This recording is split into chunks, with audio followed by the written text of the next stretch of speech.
Team USA dominates the men's 100-meter dash. It is a fact of life that has been true for decades. Half of the names for the top 10 all-time list are Americans. In 2022, they swept the World Championship event, with almost nobody else in the world, even within a tenth of a second, of any of them. There's almost never been a point in history where the USA was this fast across the board and this far ahead of all their competition. Keep in mind that Christian Coleman, who is now the reigning Diamond League champion, and Noah Lyles, who is now the reigning world champion, were not a part of that group. However, nobody seems to notice that in 2021, in the Olympic 100-meter final, Ronnie Baker was there. That makes him not just one of the fastest men in America, but one of the fastest men in the world. He is a sprinter who is truly a forgotten superstar, because regardless of how you feel about it, he was there when almost every other fast man I just mentioned was sent home. The truth is that Ronnie Baker has proven that he can perform at his best when the lights are at their brightest. And trust me when I tell you, he was never supposed to be this fast. In fact, he wasn't even supposed to run the 100-meter dash at all in college. So with the 2024 Olympics now on the horizon, it would be a mistake to count him out. Not just to make Team USA, but to shock the world when he's there. And this is why. And if anything that I say actually connects with you, it is always greatly appreciated if you would please like and subscribe. But if I don't, just let me know in the comment section, because I try to read them all. First things first, if you don't really know much about Ronnie Baker, it's probably because people have been overlooking him for a while. At the high school level, he was primarily a 400-meter runner who made the New Balance national meet as a junior in that event. But he did run 10:55 in the 100-meter dash, which is really fast for high school, but not quite good enough to get recruited by the very top programs in Division I. So after winning the Track Athlete of the Year award for the state of Kentucky, he committed to run for Texas Christian University, better known as TCU. And when he got there, nobody really noticed, because he started off running what we all thought was his best event, the 400-meter dash. In his first indoor season, he only ran the 60-meter dash one time, exclusively running the 400 besides that. And that trend continued all the way into the outdoor season.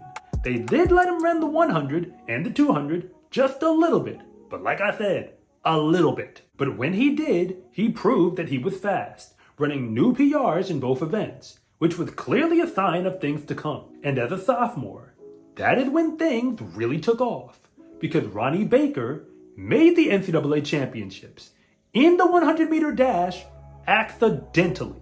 They didn't even let him run the event at the Big 12 conference meet, but he still qualified for the NCAAs anyway. He actually had a legitimate shot to even make the final, but he most likely got hurt in his preliminary heat. After all that confusion, it was clear that Ronnie Baker belonged running the short sprints, and TCU finally got the memo. So in 2015, as a junior, he won the NCAA championship in the 60-meter dash outright. That's the fastest event on the track, making him the fastest man in college, when a year before, his own team didn't even let him take the event seriously. He underachieved outdoors later that year, but still ran 10:05 in the 100, wind legal. And he came back in 2016 and repeated as the NCAA champion again in the 60-meter dash. And during his senior year, he ran only 0.02 of a second off of the collegiate record. He eventually finished 9th overall at the NCAA 100-meter dash. But the point was already made. Ronnie Baker is legit. The thing about Ronnie is he's not flashy at all. He simply lines up and runs really fast. With so many personalities in the 100-meter dash, men we've grown used to seeing in the front of the race, Ronnie Baker tends to get lost in the shuffle. He turned pro after college, and he's only gotten better from there, and the clock is proof of it. He became the USA indoor champion in the 60-meter dash in 2017, just a year after he left college. The only reason he didn't repeat again in 2018 is because Christian Coleman broke the world record while he was in the race. He then went second overall at the USA Championships in the 100-meter dash in 2018. So 2020 was supposed to be his year because he went undefeated in the 60-meter dash the entire season until everything shut down, and we all know why. So his 2021 campaign picked up where he left off. At the Olympic trials that year, he finished second overall once again, this time running 9.85 seconds. But he proved it wasn't a fluke, going 9.83 seconds in his Olympic semifinal heat. He eventually finished 5th overall in the Olympic final, which is extremely hard to do, and he still doesn't get the credit he deserves.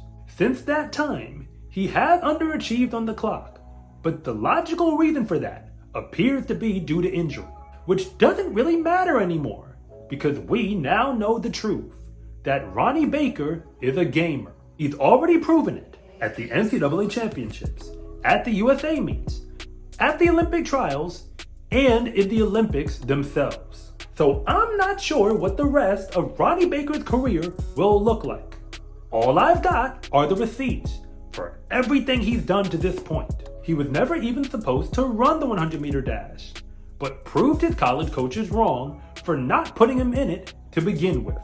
So he was never supposed to become a champion in college or beyond, but he proved that he could do it against all odds. And even when his best season got cut short in 2020, he came back the following year and made his presence felt all the way to the Olympic final. The 100-meter dash right now is so competitive that the reigning world champion, and for that matter, even the reigning American champion, are going to have a tough time making the team for USA at the games. But Ronnie Baker has already been there, and his track record would suggest that if you let him get a taste of victory one time, he had the habit of figuring out how to do it again.